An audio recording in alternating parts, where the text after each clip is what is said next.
Sebelumnya mohon maaf jika saya bertanya melalui secari kertas. Saya seorang ibu dari 3 anak dan saya tidak bekerja.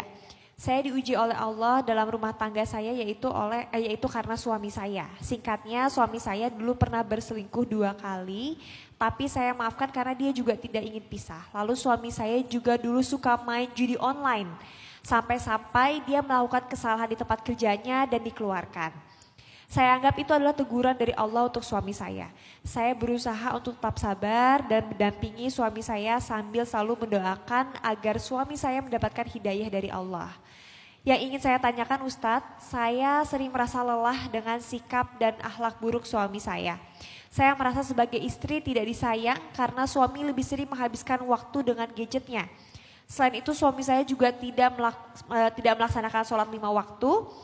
Sesekali saya pernah memergoki suami saya masih melakukan judi online, walaupun memang tidak sesering dulu. Dan kalau saya tanya, dia tidak mau mengaku. Saya bingung Ustadz, posisi saya sebagai istri rasanya kadang ingin lepas dari suami saya. Tapi saya tidak tega dan juga kepikiran dengan anak-anak. Apa yang sebaiknya saya lakukan Ustadz? Apakah sebaiknya saya tetap sabar dan terus mendoakan suami saya, atau saya berhak untuk memutuskan berpisah? Mohon pencerahannya Ustadz. Terima kasih. Wassalamualaikum warahmatullahi wabarakatuh. Sebelum istri ini mengambil haknya, lakukanlah satu ikhtiar terakhir. Semoga ikhtiar ini akan sedikit demi sedikit memperbaiki keadaan suaminya. Coba mulai hidupkan kembali majelis ilmu di rumah. Rumah-rumah kaum muslimin ini masih jarang sekali punya budaya majelis ilmu. Kita cenderung memaknai majelis ilmu itu di luar saja. Ada majelis taklim, ada kajian, ada tabligh akbar, ya. Cuman itu majelis ilmu. Padahal para sahabat dulu tuh menghidupkan majelis ilmu di rumah-rumah mereka dengan majelis yang kecil, dengan majelis yang lebih sederhana, dengan majelis yang lebih singkat tapi rutin. Coba lakukan itu. Karena salah satu cara mendatangkan para malaikat, mengundang para malaikat menaungi rumah kita itu adalah dengan majelis zikir, majelis ilmu. Karena ilmu itu isinya kan zikir tentang Allah, tentang Islam. Jadi malaikat akan datang menaungi rumah kita, lalu turunlah keberkahan-keberkahan dengan doa-doanya para malaikat. Coba hidupkan majelis itu. Apa yang kita perlu lakukan? Beli satu buku. Mungkin salah satunya yang saya rekomendasikan itu beli kitab Riyadhus Shalihinnya Imam Nawawi. Beli kitab hadis Riyadhus Shalihin. Karena itu yang paling gampang, paling mudah tapi isinya luar biasa. Jangan beli yang singkat ya, beli yang agak tebal, yang memang ada penjelasannya. Karena ada juga yang 1 jilid, itu nggak ada penjelasan, singkat dan kita susah ngerti. Mending beli yang beberapa jilid. Kalau nggak bisa langsung beli berjilid-jilid, beli jilid pertama dulu, dicicil. Tapi yang berjilid-jilid emang beli jilid pertama dulu. Nanti baca caranya. Pilih satu waktu yang pasangan kita pasti ada di rumah. Kemudian tempat yang paling nyaman di rumah yang mudah dia dengar. Kemudian tentukan durasi taklim yang gak terlalu lama. Kalau bisa maksimal 5 menit. Maksimal 5 menit. Kalau bisa maksimal 5 menit. Ya 3 menit, 4 menit. Jangan lebih dari 5 menit. Karena ini akan dilakukan setiap hari. Kecuali ada hal yang uzur, darurat, lagi keluar. Kalau masih di rumah, ya lakukan saja secara rutin 5 menit aja sehari. Misalnya malam habis isya, suami udah pulang, anak-anak udah makan. Ya udah sambil istirahat 5 menit aja biar nggak mengganggu suami juga, nggak mengganggu pasangan, nggak mengganggu anak. Kalau 1 jam kan kapok ya. Besok dia trauma nggak pulang lagi. Kenapa kamu nggak pulang? Ada taklim.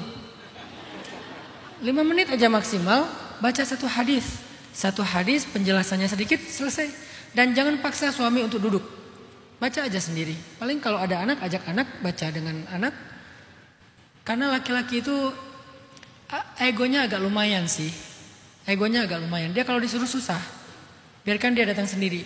Makanya caranya kondisikan. Bukan suruh tapi kondisikan. Dikondisikan baca 1 hadis 1 hari. Dengan sedikit penjelasan. Saya udah terapin itu dan gak lama cuma 5 menit kok. Itu akan langsung merubah suasana rumah kita yang tadinya kayak kuburan, nggak ada zikrullah di dalamnya, menjadi hangat seperti masjid. Walaupun cuma 5 menit. Kalau nggak mau langsung setiap hari, ya 2 hari sekali. Atau 3 hari sekali dulu, nanti kalau udah nyaman tambah jadi 2 hari sekali, lama-lama 1 hari sekali. Insya Allah suami itu secara diam-diam walaupun dia nggak ngelihat ke arah istrinya, dia tuh sebetulnya mendengar. Dan kita nggak pernah tahu hidayah itu masuk dari sebelah mana, dari hadis yang mana gitu kan. Kondisikan. Coba bertahan dengan itu sekitar 40 hari. Kalau bisa setiap hari berarti 40 hari. Kalau 2 hari sekali berarti tambah kali 2. Kalau 3 hari sekali ya kali 3. Pokoknya selama 40 kali pertemuan. Coba rasakan perubahannya nanti. Semoga setelah 40 kali pertemuan ada yang berubah dalam suasana rumah itu. Dan itu awal dari sebuah perbaikan. Hidupkan taklim, hidupkan majelis, hidupkan nama Allah di dalam ucapan kita di rumah. 5 menit maksimal sekali majelis. Semoga itu nanti bisa memperbaiki keadaan. Yang kedua, kalau ternyata keadaannya makin parah, nggak ada tanda-tanda perbaikan, rasanya perlu melibatkan pihak luar, jangan kita yang menyelesaikannya sendiri. Harus melibatkan keluarga besar, tapi yang adil dan bijak. Karena kalau keluarganya justru jadi provokator nggak bagus juga. Cari keluarga yang adil, keluarga yang bijak, yang bisa menengahi, yang bisa menasehati. Mungkin ini sudah dilakukan. Cari teman yang bisa nasihatin dan ngingetin dia. Walaupun sekarang orang kadang-kadang nggak punya teman yang baik kayak gitu. Temannya tuh cuma teman dunia. Teman kerja, teman karir, teman main, jarang ada teman akhirat. Padahal teman akhirat itu penting juga untuk menasihati kita. Kalau itu juga nggak berubah, dengan ikhtiar-ikhtiar ini itu nggak berubah, maka istikharah. Semoga Allah memberikan petunjuk apa yang terbaik untuk melanjutkan hidup kita. Karena ada ungkapan kayak gini dan saya agak lumayan setuju dengan ungkapan ini, walaupun ini nggak bisa dengan mudah dilakukan ya. Ini ada kondisi yang sangat darurat untuk menerapkan ini. Perceraian itu emang buruk. Tapi menjalani hubungan yang toksik, hubungan yang tidak baik, itu jauh lebih buruk. Tapi kan gak bisa pakai dalil ini kata Ustaz Hanan. Akhirnya semuanya gampang untuk mengambil langkah bercerai. Kan kondisinya sangat rumit. Yang gak ada. Makanya dalam Al-Quran itu kenapa ada surat perceraian at-talaq? Karena emang ada perkara rumah tangga yang memang solusinya ya bercerai. Walaupun bercerai itu yang paling Allah gak suka. Tapi kadang solusinya memang bercerai. Bahkan sahabat, ada 2 orang sahabat yang soleh-soleha. Usia pernikahan mereka cuma 1 tahun cerai. Siapa mereka? 2 Z, Zaid dan Zainab. Zaid bin Harisah dan Zainab binti Jahsy. Zainab nanti menikah dengan Rasulullah. Zaid menikah dengan perempuan yang lain yang kemudian dikaruniai anak yang sangat hebat namanya Usama bin Zaid. Jadi artinya apakah mereka gak soleh? Soleh. Dua-duanya soleh-soleha. Apakah mereka berbuat dosa? Enggak. Tapi emang gak cocok. Kalau diterusin saling menyakiti. Karena gak cocok. Sehingga Allah mentakdirkan mereka saling bertemu selama 1 tahun untuk belajar hal-hal tentang masalah rumah tangga mungkin disiapkan. Karena Zainab juga disiapkan untuk Rasulullah. Cara disiapkannya ya dia harus punya pengalaman yang berat dulu dengan Zaid. Allah punya banyak rahasia. Tapi itu menunjukkan bahwa kadang memang perceraian itu solusi. Apalagi kalau udah menyangkut dengan keselamatan, dengan kekerasan, dengan perbuatan yang tercela. Contoh, misalnya suaminya melakukan dosa di luar yang membawa penyakit ke rumah. Itu terjadi di tempat saya di Bandung. Awal tahun kemarin ya, di berita tuh ada sekian puluh ibu-ibu rumah tangga kena HIV. Padahal mereka perempuan yang baik-baik di rumah gak kemana-mana karena dibawa penyakitnya oleh suaminya yang jajan di luar. Ini kalau gak cerai apa solusinya? Daripada menulari penyakit kepada istri dan anak-anaknya kan? Kalau udah kena suaminya positif gara-gara dia melakukan dosa di luar itu, ya gimana lagi coba? Kecuali emang istrinya bertahan, mereka tidak akan pernah melakukan lagi hubungan suami istri secara normal, karena emang itu akan menularkan penyakit, ya itu lain cerita. Tapi normalnya orang ini kan udah menutup hak istri, salah satunya kebutuhan batinnya, nafkah batinnya tertutup, karena kalau dia berikan dia menularkan penyakit. Begitu juga nanti keturunan, jadi nurunin penyakit. Gimana coba kalau udah kayak gitu?